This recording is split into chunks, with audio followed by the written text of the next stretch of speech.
Balakrishna, DSP, ACB, Mahabubnagar range.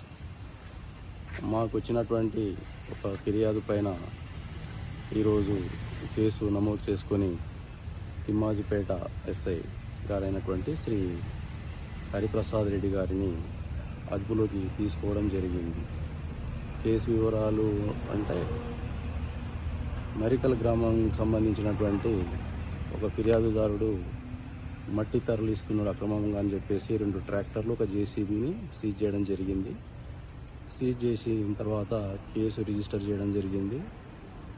అట్టి tractor, JCB గురించి ఏడీ మైన్స్కు నాగర్ కర్నూల్ గారికి లెటర్ అడ్రస్ చేయడం జరిగింది. ఫిర్యాదుదారుడు జేసీబీ 2 ట్రాక్టర్ కలిపి 60,000 రూపాయలు ఫైన్ కట్టుకోవడం జరిగింది. రిలీజింగ్ ఆర్డర్ తీసుకొని రావడం జరిగింది. అక్కడి నుంచి ఎస్ఐ గారికి రిలీజింగ్ ఆర్డర్ చూపించి ట్రాక్టర్లు, జేసీబీ రిలీజ్ చేయమని అంటే 30,000 ఇస్తేనే చేస్తా, లేకపోతే లేదు అని డిమాండ్ చేయడం జరిగింది. అందులో భాగంగా ఫిర్యాదుదారు నుంచి ఎస్ఐ గారు 20,000 రూపాయలు తీసుకోవడం జరిగింది. దాని సందర్భంగానే మేము ఈరోజు ఒక కేసు నమోదు చేసుకొని ఎస్ఐ గారిని అదుపులోకి తీసుకొని విచారణ చేయడం జరుగుతుంది.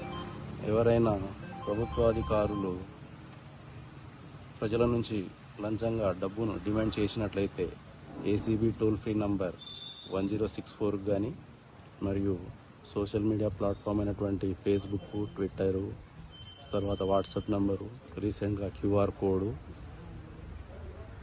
ఫిర్యాదు చేస్తే ఫిర్యాదుదారుల యొక్క వివరాలు గోప్యంగా ఉంచి సంబంధిత అధికారులపై చర్య తీసుకోవడం జరుగుతుంది.